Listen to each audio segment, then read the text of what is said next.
Welcome to Subramani. Please subscribe to the channel and click on the bell icon. My topic today is, are we in a bull market? The question is very simple to ask, that are we in a bull market, and is market at an all-time high? The answer to both of this is yes. Does it mean anything for us at this level? Okay, let's start. A bull market is a situation where prices are rising and is expected to rise, and it can apply to any market. It can apply to gold, real estate, bonds, equity, but normally when we talk of a bull market, we talk of equity bull market. So right now we are talking about equity bull market.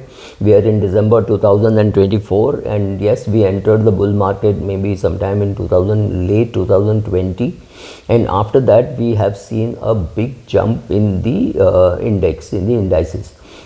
Speaking of the index, the total return Sensex would be something like 1,20,000, and this calculation was done on the basis of a 1.5% dividend being plowed back, right? So 1,20,000. So if you put 100 rupees, it's worth 1,20,000, right? Sorry, it's worth it's worth 1,20,000. Sorry, my mistake. So 100 has become 1,20,000. So that is 1,200 times is what your money has grown from 1979 till today. So it's been a long bull market, but currently, yes, we are in a bull market.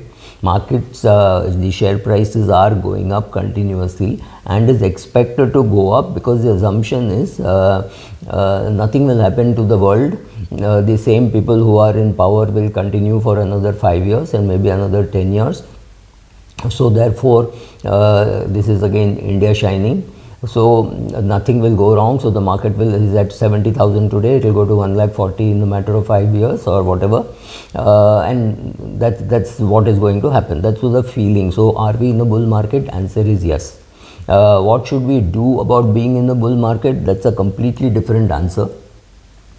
So basically, a situation in the financial markets or in the commodity markets where the price of an asset rises continuously, the commonly accepted definition is a 20% jump. We have already into the 20% jump. At this time, traders use a lot of strategies like buy and hold. So anything that you buy goes up, anything that you sell goes up. So if you sell something, you feel very stupid. So I bought BHEL at 25 rupees. In fact, I tweeted about it saying for 25 rupees you don't even get Belpuri in Mumbai. So at 25 BHEL can't be bad.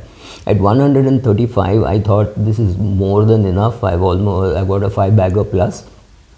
So I should sell some shares. I sold some shares, and next week I find the price at 147. So at any price, if you sell, there will be regret. That's a very good indicator of a bull market, right? At any price, if you buy, anything that you buy keeps going up.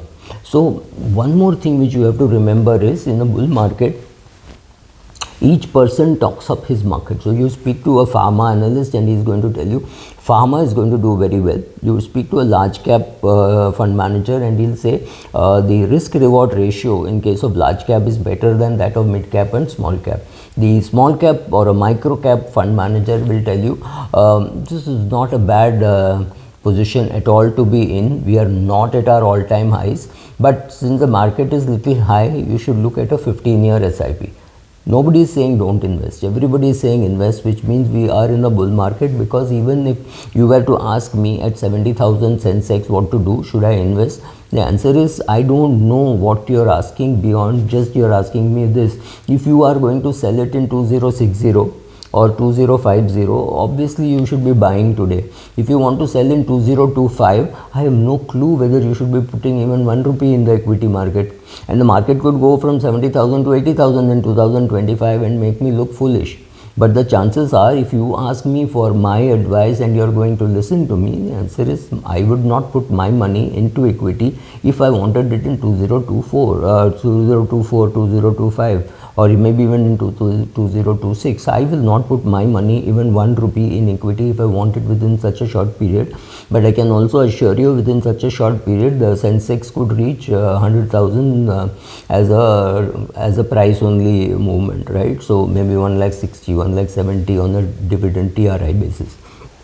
So all these things could happen, and the opposite of bull market is of course a bear market.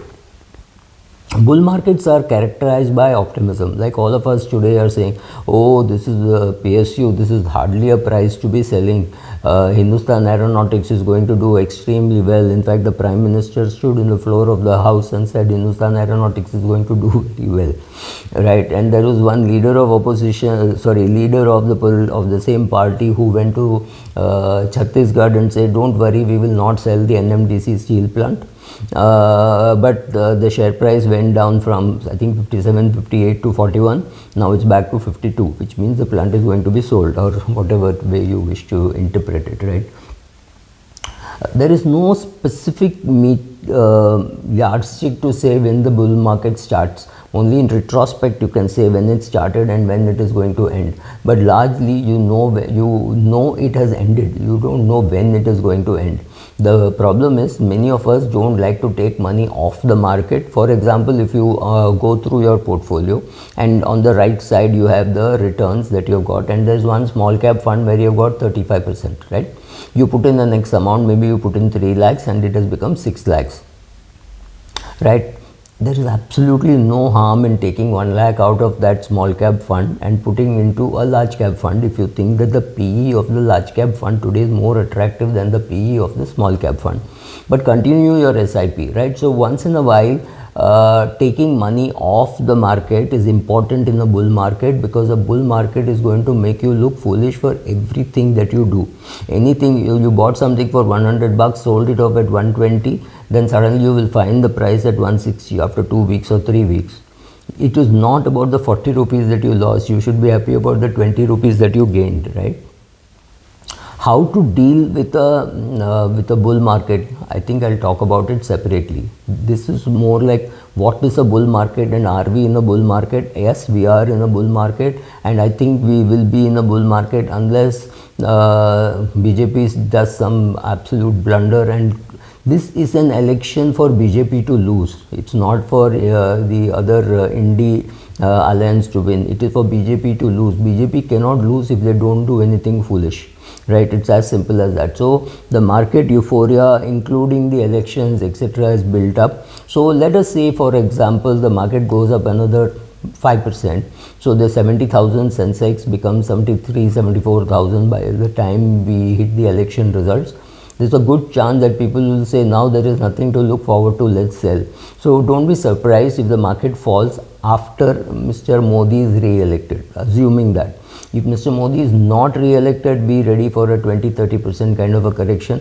But countries don't come to an end. Suddenly you will find that the other alliance is not so bad, etc., etc., and the market will recover. So look at the fundamentals rather than worrying about what everybody else is thinking. We have no clue how others are thinking, and we have absolutely no clue how they will react.